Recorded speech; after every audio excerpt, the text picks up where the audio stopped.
فاتحة.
یہ کس کے نام ہے؟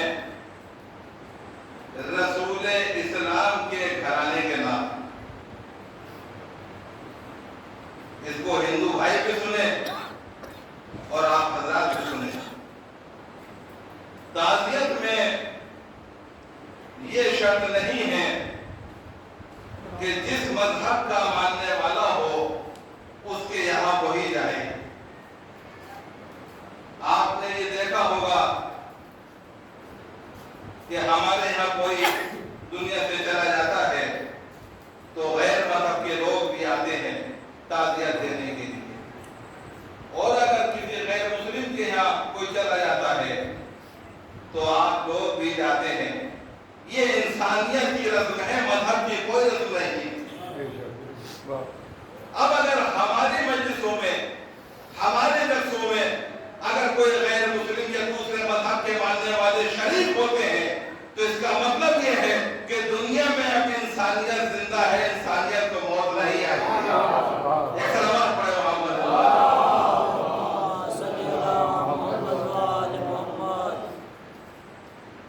اور یہ محرم کی مثال، ایک محرم کے ایک چھوٹی سی مثال سے واضح کرتا چلوں۔ ایک شخص نے ایک فیکٹری لگائی، فیکٹری میں کچھ اصول ہیں، کچھ قانون ہیں، یہ کام کرو، یہ کام نہ کرو، اتنے بجے جاؤ، اتنے بجے آؤ، جو کرو اسلام میں وہ ہے واجب اور جو نہ کرو وہ ہے اسلام میں حرام۔ یہ کرو، یہ نہ کرو، اتنے بجے جاؤ، سارے لوگوں نے جو ہے قانون کو اپنے پرچے پہ لکھ لیا۔ اب ایک دن اچانک اس فیکٹری کے مینیجر کا لڑکا فیکٹری کے کسی کام سے گیا تھا تو فیکٹری کے دشمنوں نے اسے مار ڈالا۔ جب فیکٹری کے دشمنوں نے اسے ختم کر دیا، یہ بات جب فیکٹری میں آئی، وہ فیکٹری کے مینیجر کو پتہ چلا تو وہ لوگ جو کام کر رہے تھے وہ اپنا کام چھوڑ کے فیکٹری کے مینیجر کے پاس آئے تعزیت دینے کے لیے۔ یہ کہیں لکھا نہیں تھا۔ آپ کا لڑکا مارا گیا، ہمیں بڑا افسوس ہے، ہم آپ کو تعزیت دیتے ہیں، لیکن ایک تھا جو برابر میں بیٹھا ہوا کام کر رہا تھا، ہم نے کہا بھائی آپ بھی جائیے۔ صاحب اس پرچے میں تو لکھا نہیں ہے، اگر اتنا ہی ضروری ہوتا تو اس میں لکھ دیا جاتا۔ تعزیت کسی پٹھان کا قرضہ نہیں ہے جس کو زبردستی وصولا جائے، جس کی مرضی ہے جائے، جس کی مرضی ہے نہ جائے۔ یہ جو عزاداری ہے یہ رسول اسلام کے گھرانے کی تعزیت ہے۔ عزیزان گرامی، قیامت میں پیغمبر کو بولیں گے نہیں مگر خدا کسی کو چھوڑے گا نہیں۔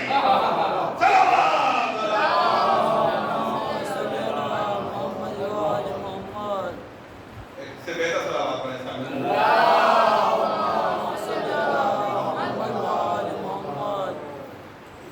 یہ محبت اہل بیت جو ہے، عزیزان گرامی، یہ لفظ محبت حسین، جذبہ حسینی چہروں کو آشکار کر دیتا ہے۔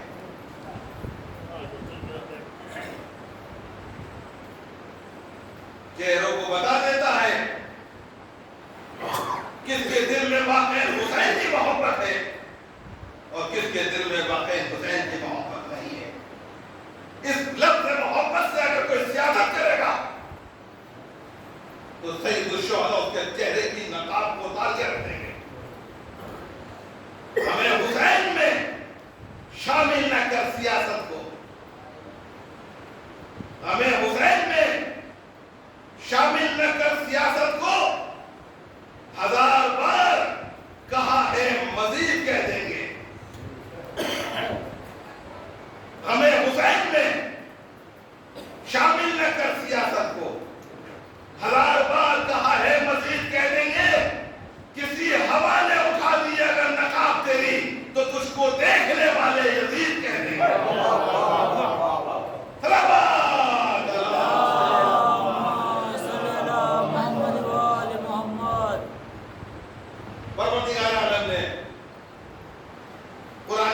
ارشاد فرمایا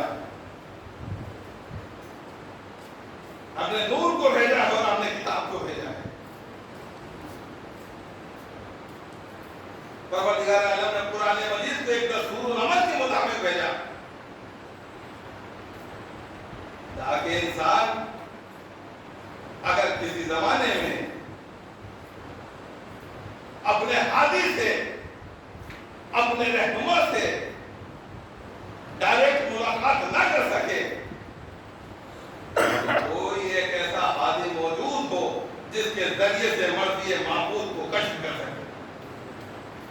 اور یہ قرآن مجید جو قیامت تک کے لیے قانون بن کر آیا ہے, اس کے بعد نہ کوئی کتاب آنے والی ہے, اس کے بعد نہ کوئی قانون آنے والا ہے.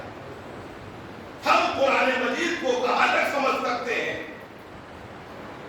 اگر ہم نے بہت کوشش کی تو قرآن مجید کے لفظوں تک پہنچیں گے.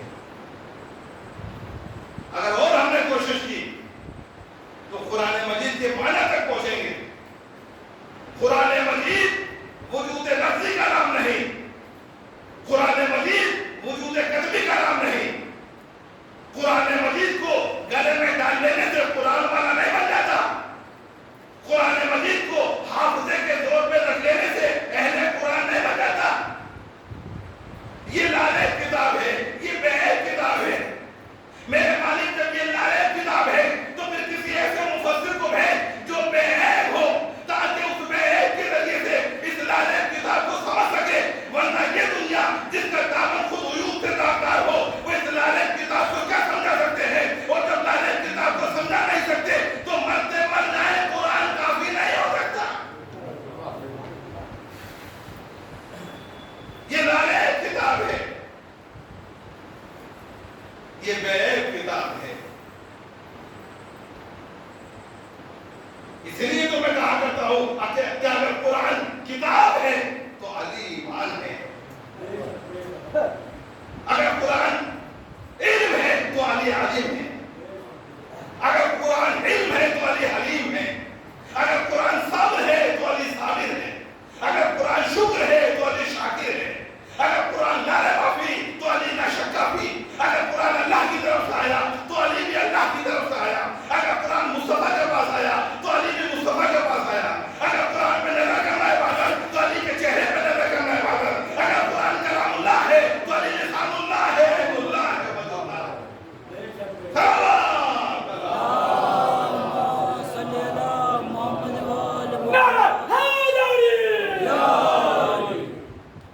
ہم قرآن کو کیسے سمجھ سکتے ہیں؟ تین قسم کے لوگ بدلا ہے. ایک وہ جو تھوڑا قرآن جانتا ہے, دوسرا وہ جو بالکل قرآن نہیں جانتا, تیسرا وہ جو بالکل قرآن مجید کو اس طریقے سے جانتا ہے جس طریقے سے اللہ نے نازل کیا. سوال اس بات کا ہے کہ ہم قرآن کس سے لیں؟ اس سے لیں جو بالکل قرآن نہیں جانتا, یا اس سے لیں جو تھوڑا قرآن جانتا ہے, یا اس سے لیں جو بالکل قرآن مجید کو اس طریقے سے جانتا ہے جس طریقے سے اللہ نے نازل کیا. سب یہی کہیں گے اس سے لو قرآن کہ جس طریقے سے اللہ جانتا ہے. اور ہمیں ناز ہے اپنے مولا علی پر. مولا کائنات نے کہا کہ میں زمین کے راستوں سے زیادہ آسمان کے راستوں سے واقف ہوں. پھیل جائے قرآن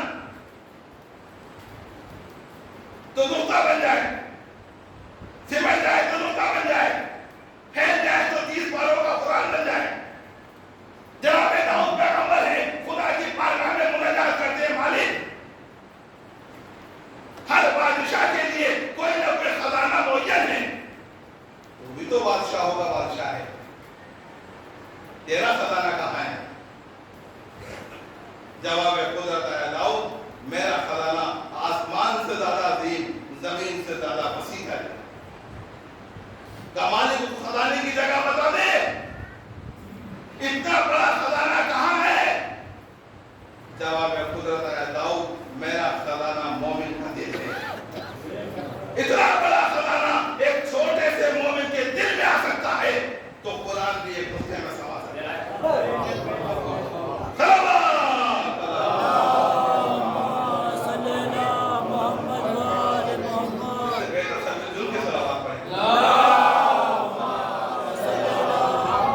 حبیب یہ اجماع کریں گے، لیکن قرآن مجید کے مثل کوئی دوسری کتاب لے کے نہیں آ سکتے، کیونکہ یہ بے مثل کتاب ہے۔ میرے حبیب اس سے کہو قرآن مجید کی کم سے کم 10 آیتوں کے مثل لے کر آئے، پورا قرآن بے مثل، قرآن مجید کی 10 آیتیں بے مثل۔ میرے حبیب ان کو ایمان کو لے کر آنا ہی نہیں ہے، ان سے کہو قرآن مجید کی کم سے کم 5 آیتوں کے مثل کو صورتیں لے کر آئیں، 5 آیتیں لے کر آئیں۔ میرے حبیب یہ اجماع کریں گے، لیکن قرآن مجید کی 5 آیتوں کے مثل کوئی دوسری صورت سے لے کے نہیں آ سکتے۔ میرے حبیب سے کہو ایک جملے کے مثل لے کر آئیں، ایک سینٹنس کے مثل لے کر آئیں، پورا قرآن بے مثل۔ خالق کائنات نے آگے بڑھ کے کہا اِنَّا أَنزَلْنَاهُ فِي لَيْلَةِ الْقَدْرِ، ہم نے قرآن مجید کو نازل کیا قدر والی رات میں۔ رات کا برابر، یہ بھی رات وہ بھی رات، کہنے جس رات میں قرآن آئے وہ رات 1000 راتوں سے بہتر۔ جس رات میں قرآن آیا وہ رات بے مثل، جو جبرائیل لے کر آیا وہ تمام ملائکہ میں بے مثل، جس راستے سے قرآن آیا وہ راستہ بے مثل۔ تو پھر مجھے کہنے دیجئے جس راستے سے قرآن آ رہا ہے وہ راستہ بے مثل ہے، اور جس کے قلب میں قرآن آ کے بیٹھ جائے کہ وہ تمہارے مثل ہوگا۔ قرآن نازل ہوا قلب محمد پہ، آنکھوں پہ نہیں، کانوں پہ نہیں، قلب محمد پہ قرآن نازل ہوا۔ میرے مالک قرآن مجید کی طاقت اتنی ہے، طاقت اتنی ہے کہ اگر پہاڑوں پہ نازل کر دوں تو پہاڑ ریزہ ریزہ ہو جائے۔ اتنے بدلے قرآن کو محمد کے دل نے اٹھا لیا۔ آپ نے محمد کے قلب کی طاقت کا اندازہ لگایا کہ جس کا دل اتنا مضبوط ہو اس کا دماغ کمزور نہیں ہوگا۔ جب علم الہی لفظوں میں ڈھلے تو قرآن کہلائے، اور یہی علم الہی جب پیکر میں کرے تو محمد کہلائے۔ قرآن اور محمد کے تینت میں اتحاد دیکھیے۔ قرآن اگر انسانوں میں ہوتا تو نام محمد ہوتا، محمد اگر کتابوں میں ہوتے تو نام قرآن ہوتا۔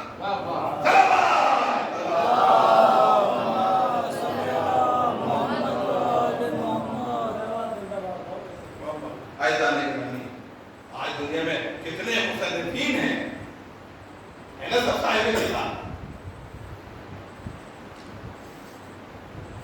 کہتا ہوں کہہ دو کہ کتاب جو ہے کسی نے 100 کتابیں لکھی ہے، رائٹر، کسی نے 50 کتابیں لکھی، کسی نے 500 کتابیں لکھی، بھائی ہے نا سب صاحب کتاب۔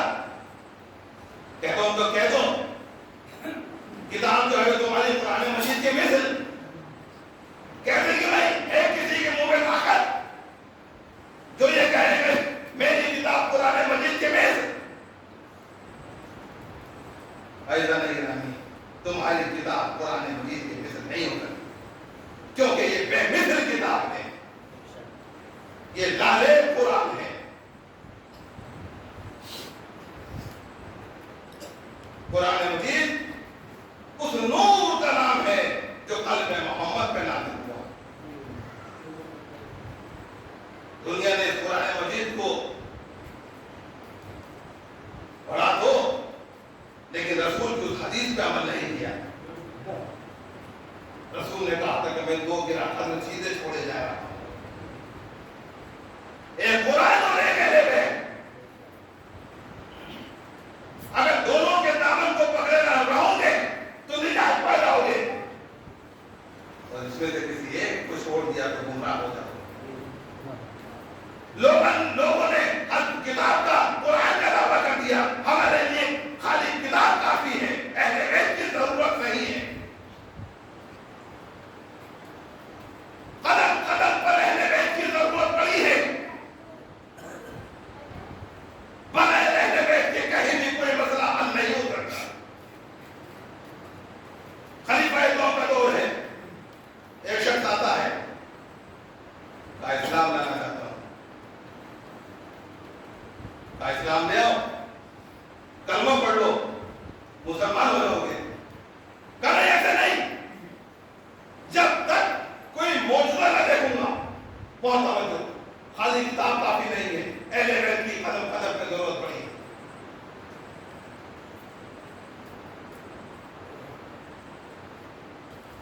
معجزہ دیکھنے کو کہہ رہا ہے. عربی جاہل ہے. جب تک کوئی معجزہ نہیں دیکھوں گا اس وقت تک اسلام قبول نہیں کروں گا. کا کوئی معجزہ نہیں. خلیفہ نے حکم دیا اس کو قتل کر دیا جائے. جلاد تلوار لے کر آگے بڑھا. چاہتا ہے اسلام پر محمد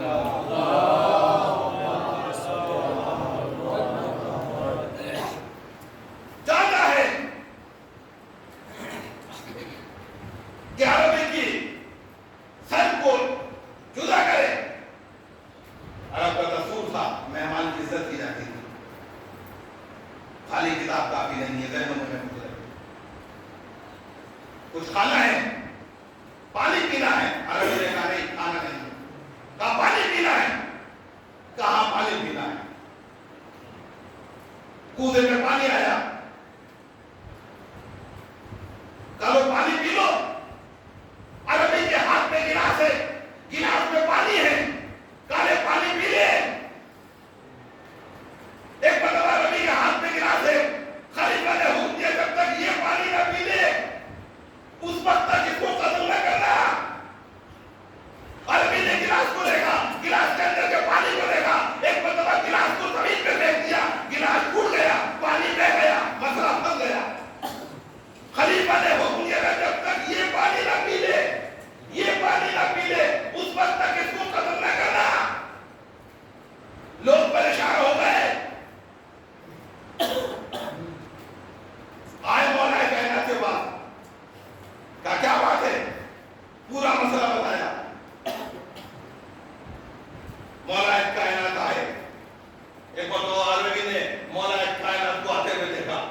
کہا اس کے چہرے سے تیور رسول ظاہر ہوتے ہیں. مولا کائنات آئے. کہا کیا بات ہے. کہا اسلام لانا چاہتا ہوں. کہا اسلام لے آؤ, کلمہ پڑھ لو مسلمان ہو جاؤ گے. کہا نہیں ایسے نہیں, جب تک کوئی معجزہ نہ دیکھوں گا. کہا کیا معجزہ دیکھنا چاہتے ہو. کہا یہ تو گلاس ٹوٹ گیا ہے, گلاس اپنی اصلی حالت پر ہے, زمین سے پانی آئے. ایک مرتبہ مولا کائنات نے زمین کی طرف کو دیکھا. نہیں نہیں لفظوں کو بدلتا ہوں. ابو تراب نے تراب کی طرف دیکھا. زمین سے پانی نکلا, گلاس اپنی اصلی حالت پر آیا. کہا پانی پی لے. کہا پانی تو بعد میں پیوں گا, پہلے کلمہ پڑھوا دو. کہاں گئے ہر مولا کتاب اللہ کا دعویٰ کرنے والے. اب جب تم ایک زمین سے پانی نہ نکال سکتے تو قرآن سے پانی کیا نکالو گے.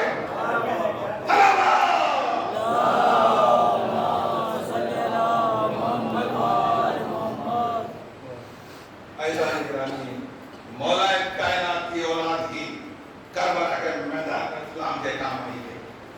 مختلف طریقے سے اسلام کو پہنچایا.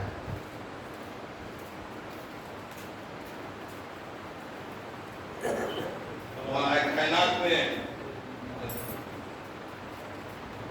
کس طریقے سے اسلام کو بچایا ہے. اور آج کی تاریخ مولا ابو فضل عباس ہے جو مولا کائنات کے بیٹے, وہ شجاع بیٹا کہ جس کے لیے مولا کائنات نے تمنا کی کہ میں ایک ایسے بہادر خاندان میں شادی کروں کہ جس کی سے جو اولاد ہو وہ بہادر شجاع. عباس کی نگاہ زمین میں کڑی رہی. بیٹھے رہے حسین قیامت کرے.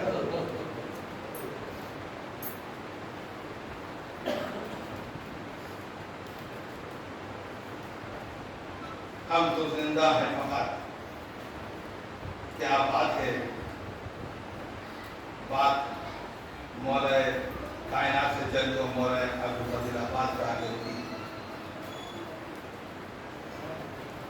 وفا شجاعت مولا کائنات سے منسوب ہے. ہم تو زندہ ہیں فقط جرأت احساس کے ساتھ. منسلک روح ہے ایک پہ کرے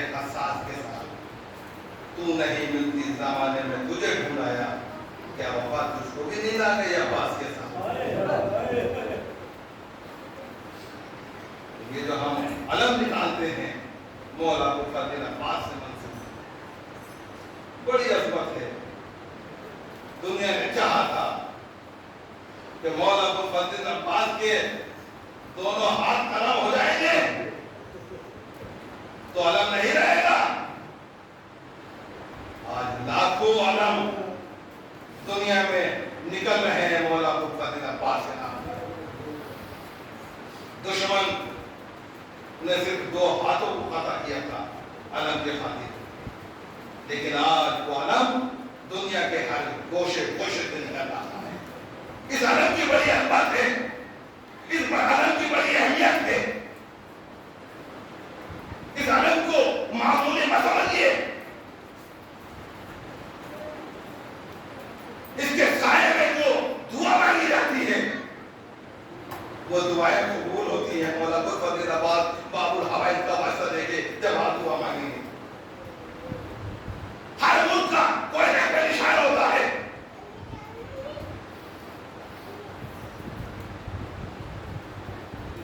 ہمارا یہ نشان ہے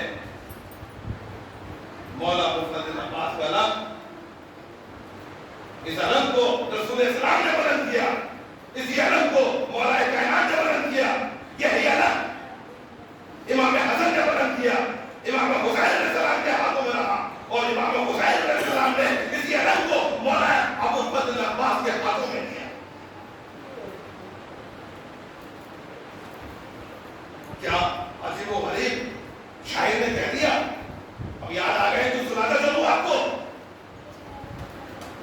کہ ہر ملک ہر قبیلے کی تو لاج ہے علم۔ میں نے کہا ہر ملک کا ایک نشان ہے، ہر ملک ہر قبیلے کی تو لاج ہے علم، جس سے ہے سر بلند وہی سردار ہے علم۔ عباس نامدار کی معراج ہے علم، اور خیبر میں کس کے ہاتھوں کا محتاج ہے علم، خیبر میں کس کے ہاتھوں کا محتاج ہے علم۔ اور اسی علم کے واسطے تو بے قراری تھی، اور خیبر کی شبستان میں بھی شب بیداری تھی۔ رات بھر شب بیداری ہوئی ہے اس علم کے سلسلے میں، تاریخ گواہ ہے۔ ہم کو دیا نبی نے، ہم اس کو اٹھائیں گے، گر مر گئے بہشت میں بھی لے کے جائیں گے، اور انبیاء کو اس کی زیارت کرائیں گے، رضوان کو قریب بلا کر سنائیں گے۔ کیا سنائیں گے؟ فتوح کی کر اس کے پھریرے سے جھاڑ دے، اور عباس کا علم تیرے جنت پہ گاڑ دے۔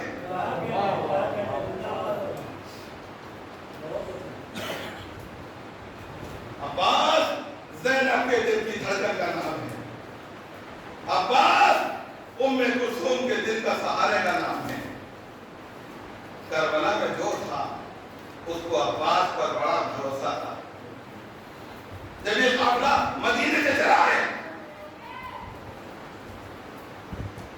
قافلہ مدینے سے چل رہا ہے، عباس قافلہ تیار کرو۔ مولا ابوالفضل عباس نے قافلہ تیار کیا، تمام بھیج دیا، علی اکبر، شہزادہ علی اصغر، جناب قاسم، جناب عمر محمد، سب قافلے کے ساتھ ہیں۔ مولا قافلہ تیار ہو گیا، اب یہ قافلہ چند قدم چلا تھا، بس روایت سن لیں، چند قدم چلا تھا، مولا ابوالفضل عباس کے قریب میں بنی ہاشم کی پوری عورتیں آئیں۔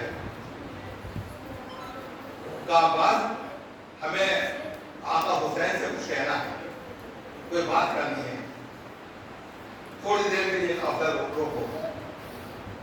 مولا ابوالفضل عباس گھوڑا دوڑاتے ہوئے مولا کے قریب پہنچے، کہا مولا بنی ہاشم کی بوڑھی عورتیں آپ سے کچھ کہنا چاہتی ہیں۔ کہا بلاؤ، کیا بات ہے؟ بوڑھی عورتوں کو بلایا گیا، کہا آقا آپ عباس کو لے کر جا رہے ہیں، لے کر جائیے، آپ علی اکبر کو لے کر جا رہے ہیں، لے کر جائیے، آپ قاسم کو لے کر جا رہے ہیں، لے کر جائیے، لیکن ہماری ایک شرط ہے کہ ہم دو رایا قطار بنا کے کھڑے ہو جائیں، سر کے بالوں کو کھول دیں، شہزادی زینب کی سواری اس کے درمیان سے گزار دی جائے، بس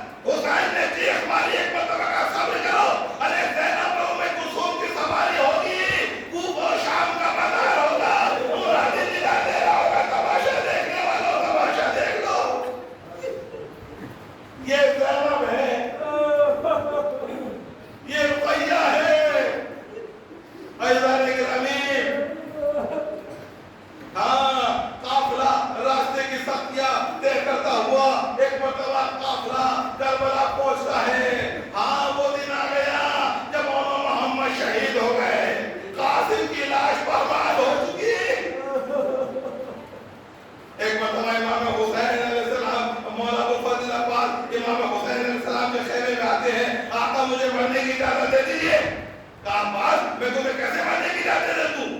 تم میرے لشکر کے رندار ہو۔ آقا بولا ایک مرتبہ دائیں طرف دیکھا، ایک طرف بائیں طرف دیکھا، آقا بولے شہری کہا جس کا میرا نام، آنکھوں میں آنسو آ گئے، کہا عباس میں تمہیں اجازت نہیں دوں گا۔ جزاکم ربکم خیر الجزاء۔ ہاں مولا ابو فضل عباس کا ماتم ہے، کہیں شکایت نہ ہو جائے، مولا ابو فضل عباس کو میرے اوپر آنسو کم آئے ہیں۔ مولا ابو فضل عباس کا ماتم ہے، دل کھول کے مولا کو روئیے۔ ہاں ایک مرتبہ امام عباس خیمے کے اندر آتے ہیں، کیا دیکھا؟ سکینہ کی آواز آ رہی ہے، آج کیا مارے دے رہی ہے۔ ایک مرتبہ خیمے میں داخل ہوئے، کہا بیٹے سکینہ کیا بات ہے؟ کہا چچا پیاس مارے دے رہی ہے۔ کہا سکینہ مشکیزہ لاؤ۔ سکینہ سوکھا ہوا مشکیزہ لے کر آئی۔ ایک مرتبہ عباس نے سکینہ کو گود میں اٹھایا، امام کی خدمت میں پہنچے، قریب پہنچے۔ ایک مرتبہ امام حسین نے کہا عباس میں سمجھ گیا تم کیوں آئے ہو، جاؤ میں نے تمہیں مرنے کی اجازت دی۔ ایک جملہ عباس سے کہا اور ایک جملہ سکینہ سے کہا، عباس ارے سکینہ اب تو چچا کو اجازت دلوا رہی ہے، لیکن جب پورا شام کے بازار میں ظالم تماشے ماریں گے تو عباس کو بڑا یاد کرے گی۔ کبھی کہتا ہے اب میں نے دیکھا کہ جب مولا ابو فضل عباس کے طرف صحابہ سکینہ دیکھتی تھی تو ظالم تماشا مارتا تھا۔ ایک مرتبہ سکینہ آواز دیتی تھی، چچا پانی لینے کے لیے چلے گئے تھے، انہیں تماشوں سے بچانے کے لیے آ جائیے۔ جزاکم ربکم خیر الجزاء۔ بس مجلس یہی تمام کر دیتا، لیکن چند آنسو اور مولا ابو فضل عباس کی ذکر بن جائے۔ یہ آنسو رائے نہیں جائیں گے، یہ آنسو بیکار نہیں جائیں گے، یہ آنسو امام حسین کے زخموں کا مرہم بنیں گے، آخرت میں نجات کا پروانہ بنیں گے۔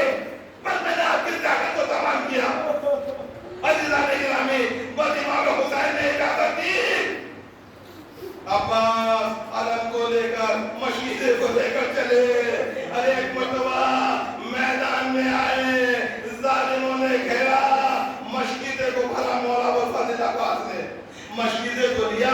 چاہتے ہیں کہ مشیدے کو صرف تمنا یہ ہے کہ کسی صورت سے پانی سکینہ تک پہنچ جائے، پانی کو لے کر چلے۔ ارے چاروں طرف سے ظالموں کا یہ ارادہ تھا کہ ایک بوند خیمے کے اندر رہ جائے،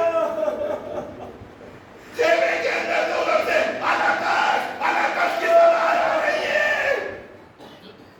ظالموں نے گھیرا، ارے ایک شانہ قدم ہوا، میرے مولا نے مشکیزے کو دوسرے شانے پہ لے لیا، علم کو سنبھالا۔ ایک ظالم نے ایک تیر ایسا مارا کہ دوسرے مشکیزے کا پانی بہ گیا، عباس کی تمنا بہ گئی۔ ایک مرتبہ عباس جو ہے گھوڑا لے کر گھوڑا دوڑا کر جانا چاہتے ہیں خیمے کی طرف، ہاں کسی طریقے سے مگر کیا کروں، جب پانی بہ گیا تو عباس کی تمنا ہی بہ گئی۔ عباس کی تمنا یہ تھی کہ کسی صورت سے یہ پانی سکینہ تک پہنچ جائے۔ اب عباس کیا کرے گا خیمے میں جا کے؟ بس عزیزوں مجھے نہیں معلوم کہ میرا اور آپ کا آقا گھوڑے سے کس طریقے سے زمین پر آیا ہوگا۔ ارے جس کے ہاتھ نہیں ہوتے، آپ کو معلوم ہے کہ گھوڑے سے کوئی زمین سے پہ گرتا ہے، اگر کسی کے ہاتھ نہیں ہو تو کس طریقے سے گرا ہوگا۔ ادھر سکینہ بچوں سے کہہ رہی ہے، بچوں میں اپنے پوزے لے آؤ، میرا چچا بھی پانی لے کے آتا ہوگا۔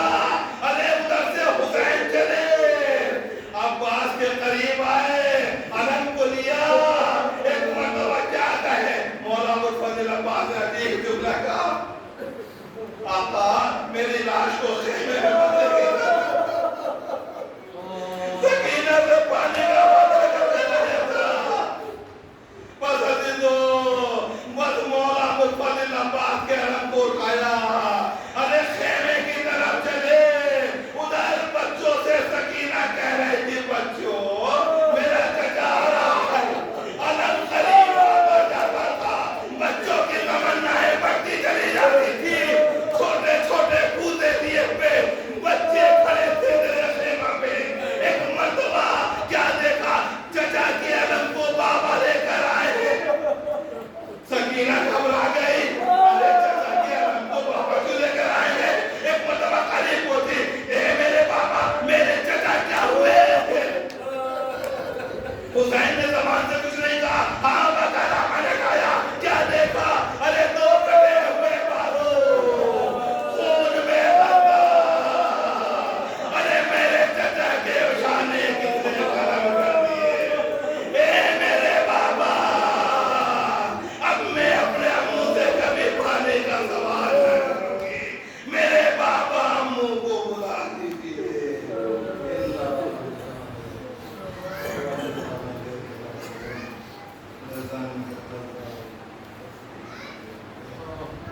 الہی بحق رحمہ، الہی بحق رحمہ، الہی بحق رحمہ، الہی بحق رحمہ۔